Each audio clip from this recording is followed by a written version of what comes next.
Update. Cheat on me with my best friend. I'll wreck your career and publicly humiliate both of you. Original post. S-Head and Sarah have been like family to my wife and I for several years, practically ever since we moved in across the street from them. The four of us were extremely tight. Our kids are the same age as theirs and are all good friends. We were one big family unit. We did dinner together a few times a week. We went on vacations together. I truly saw S-Head as a brother, and my wife and Sarah were very close too. 5 months ago, I was completely blindsided by the discovery of an affair between my wife and S-Head. My wife had left her email open on our computer, and I saw an email from her to her longtime therapist saying that S-Head would be joining her at an upcoming session again. Oh, what the heck? My mind started racing. Why in the world would S-Head be going to her therapy sessions without my knowledge? So I did a search and found some other emails to and from the therapist, proving that S-Head had been going to sessions together with her for about 6 weeks. I checked our mobile phone account and discovered that since late summer, they had been exchanging hundreds of texts every day, peaking at nearly 500 a day by the holidays. Speaking of the holidays, my wife and I hosted both of our families, parents, siblings, etc., for both Thanksgiving and Christmas dinner, and S-Head and Sarah joined us, either for dinner or after dinner on both holidays. Text records showed that the entire time that they were at our house celebrating with our families, my wife and S-Head were texting each other across the room. They were doing that pretty much every time the four of us hung out. For months. And, all day every day just in general. But what bothers me the most is that they were doing it with Sarah and I right there. I confronted my wife with the evidence, and she admitted that yes, she and S-Head had fallen in love. It just happened. I don't know how, but I love him and I just don't feel anything for you anymore. I'm sorry. They had gone on a school district trip together. Something had happened in her hotel room, and things had moved quickly from there. She explained, as I lay face down on the couch, unable to look at her, that they had already made plans to move out and divorce me and Sarah. And while they didn't plan to move in together immediately because of the kids, they'd probably do so eventually. The meetings with the therapist were supposedly mostly for the purpose of finding a way to break this to me and Sarah as gently as possible, because they were so very concerned for our well-being. Sarah and I are fairly certain that they weren't planning on telling us about the affair at all, and were simply going to discover their feelings for one another several months down the line, after they'd come up with some other reason to divorce the two of us. My wife moved out 2 months ago. I was, and still am, utterly destroyed. I cry every day. I cried writing the first few paragraphs of this story just now. I worry nonstop about the impact on our kids. But I am also not exactly a shrinking violet when I feel that I've been wronged. And in this case, I was, objectively, very, very wronged. So, a couple of years ago, S-Head ran for a Board of Education seat as a pretty extreme underdog. I helped him with his campaign materials and debate prep. And my wife, a well-known school district employee, this becomes important later, got the word out as best she could. Much to our surprise, he actually won in a squeaker by just a few dozen votes. Being on the board became the center of S-Head's world. He joined every committee that he could. This turned into the foundation of his affair with my wife, as they were constantly going to school events and meetings together on evenings and weekends. Once I discovered the affair, my thoughts turned pretty quickly to revenge, and it occurred to me that an extramarital affair between a member of the Board of Education and an employee of the school district was at least bad politics and possibly violated district policy. Making things far worse for them was that my wife was in the running for an open administrative position, and everyone knew that she was more or less guaranteed the job and the major pay raise that came with it. She had just finished her master's degree in school administration at the urging of her principal and the superintendent so that she could be promoted to this specific position. I had plenty of evidence of the affair, texts from both of them admitting to it, text records showing that they were texting hundreds of times a day, emails to and from the therapist, and so on.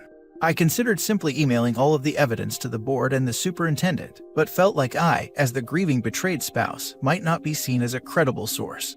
So instead, I invented a fictitious furious friend who was planning on showing up to the next board meeting and publicly shaming the two of them for their affair. I told my wife that I'd tried to talk this person down, but couldn't guarantee that they wouldn't show up and humiliate them publicly. As I expected, this led S-Head to conclude that the only option was for him to preemptively admit the affair to the board. The superintendent subsequently recommended that S-Head resign, which he did. Sarah said that he was utterly humiliated and crushed, and barely got out of bed for a few days afterward. Once word of the affair and S-Head's resignation started getting around, the superintendent, a longtime friend of both my wife and S-Head, contacted my wife and tearfully informed her that it was no longer politically appropriate for her to be promoted to an administrative position within the district. The position that had been lined up for her was later filled by an outside candidate. This sent waves of confusion and rumor throughout the district, as it was pretty well known that my wife was getting the job. The day after she was informed that she wasn't getting the promotion, my wife and I, despite our crumbling marriage, took our son out to breakfast together on his birthday, and a parent stopped by our table to congratulate her on her new role. She said thanks, then excused herself to go cry in the bathroom for a while. I let the dust settle for a couple of weeks, and then right before my wife moved out, let them in on my little secret. There was never a furious friend threatening to expose them in the first place, just me. Word of all of this has gotten around our fairly small town, which S-Head grew up in and my wife has worked in for nearly 20 years. My wife refuses to talk to me about how things are at work now, but I've heard from some people I know in the district that her formerly spotless reputation has taken a major hit. S-Head, formerly a gregarious social presence in our neighborhood and at events in pubs in town, has completely gone underground and barely emerges to mow his lawn. He's moving out soon to a crappy little townhouse, which is all he can afford due to all the child support he's going to have to pay his wife. My wife and S-Head claim that they plan on trying to make things work together, despite all the public humiliation. I wish them lots of luck with that. I'm sure it will be a lot of fun to show their faces together in town. Edit. Are you and Sarah a thing now? You should totally be a thing, that would be awesome. No. We're friends. We've been incredibly important to each other since this all started and have certainly gotten a lot closer, but not in the way everyone's thinking. This would all be so much harder to deal with if I didn't have her to lean on, and she says she feels the same way about me. We're going through basically the exact same situation with the same players after all. S-Head hasn't moved out yet. Once he does, we plan to go back to getting the kids together more often like they used to. It'll never be the same, of course. She already does come over with the kids from time to time, but it's just tough with S-Head's constant presence across the street. Didn't your revenge hurt both sets of kids? Not really. S-Head has a day job. The Board of Education was his hobby and his passion, but this didn't affect his income at all. And my wife has been assured that if she wants to pursue an administrative position with another district, she'll have glowing letters of recommendation from her superintendent and principal. It'll mean giving up a lot of work relationships in the process, but given the hit her reputation has taken, I'm guessing she makes that jump sooner rather than later. In the meantime, not moving to an administrative job means that she still has summers off with the kids. Why do you call her your wife instead of your former wife? We're working our way through divorce mediation, but it isn't final yet. We'll be soon. Why didn't you notice all of the texting your wife was doing? Well, I did. It was really starting to piss me off. It was excessive. She has a big social circle and does tend to text a lot anyway, but it was really getting over the top, to the point where she was completely ignoring me and the kids. At one point in November, I asked her to agree to a no phones at the dinner table rule, which she agreed to reluctantly, but then would pout through dinner, and eventually she just started using her phone during dinner again. All that said, I was blind. Not only was the texting getting weird, but her relationship with S-Head was starting to make me uncomfortable. Sarah noticed it too and agreed. We confronted them a couple of times about it directly, and they both swore up and down that it was just school stuff that they were talking about. There was nothing else going on. And for whatever reason, we believed them, probably because the mind tends to refuse to see things that it doesn't want to see.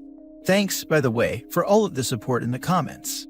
I couldn't reply to everyone, but I did read them all, and I appreciate them, even the brutally honest feedback from people who feel that I did the wrong thing.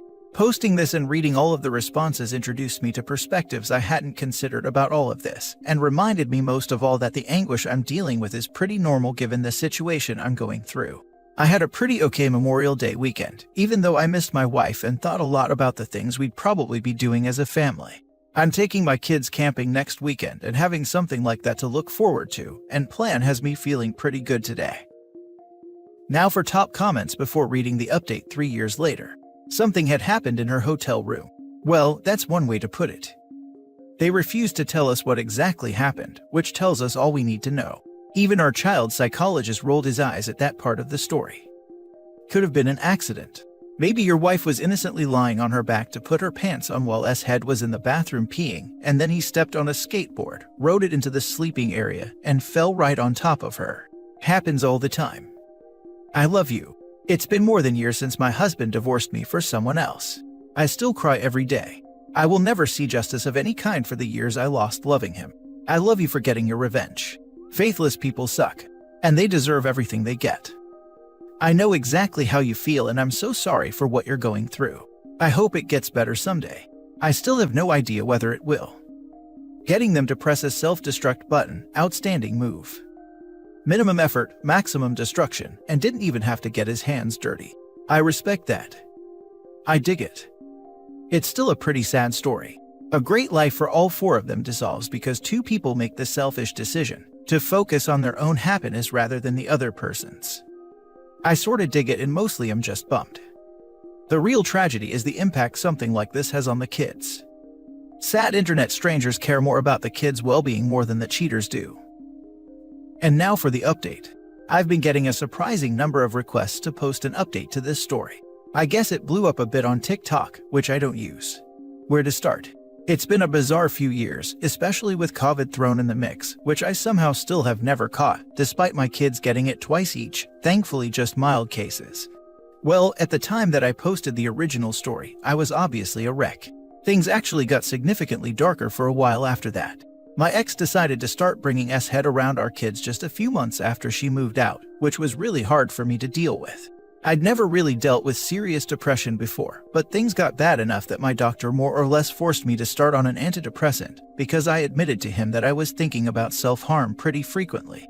I think this is where I should mention trigger warning for the rest of this paragraph. I had a very specific plan and everything I needed to do it. The one thing that gave me any kind of relief was telling myself that if life got any more unbearable, I had a way out. So yeah, things got bad. But I'm still here, and thankfully I don't think about that option anymore. I reluctantly decided to dip my toe into the online dating world, and after a number of short-term things that didn't pan out, I actually connected with someone, much to my surprise. We'll have been together for 2 years next month. She's absolutely amazing. We don't live together, and for the time being, we're both good with seeing each other a few times a week. But I love to see her more. Yep.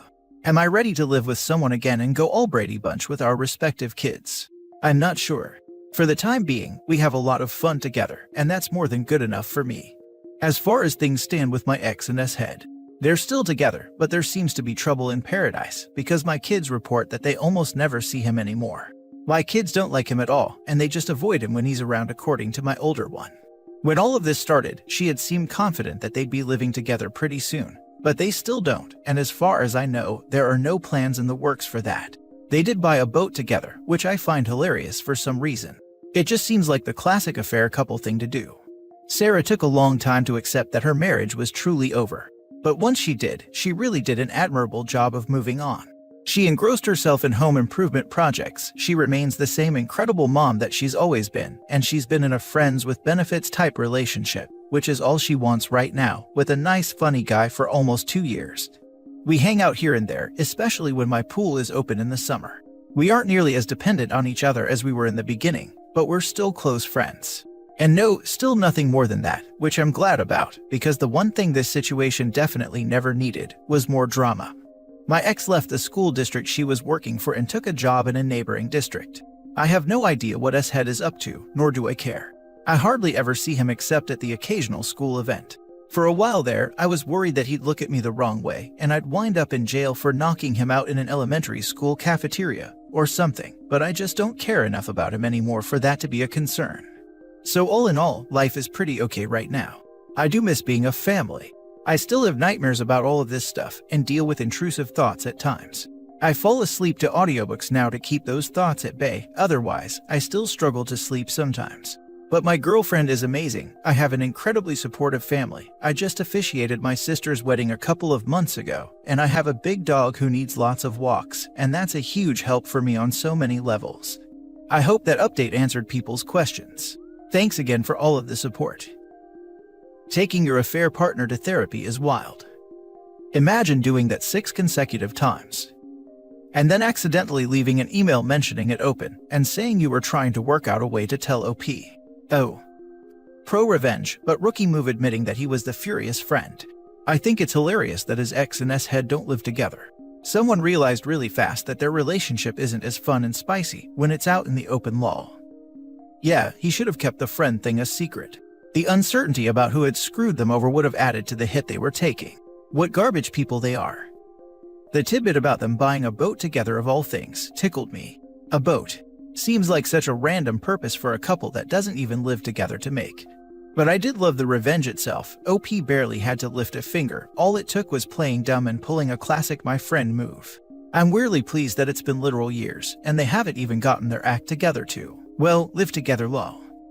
Tidbit about them buying a boat together, of all things, tickled me. The kind of smart financial planning you'd expect from adulterers. I read that, and thought of my father who bought a boat with the chick he basically trauma bonded to after our mother's death. He deeply regrets that decision. He loves the boat, but there is no freaking way that thing is going to be able to be shared between them. I can say for sure that I did not expect an update to this story at all. And really, it's the kind of update you'd expect. Broken things remain broken, affair partners who like each other still like each other, emotions are recovering because time heals an awful lot. But it was nice to see it spelled out. And it was a mild surprise that the affair partners stayed together.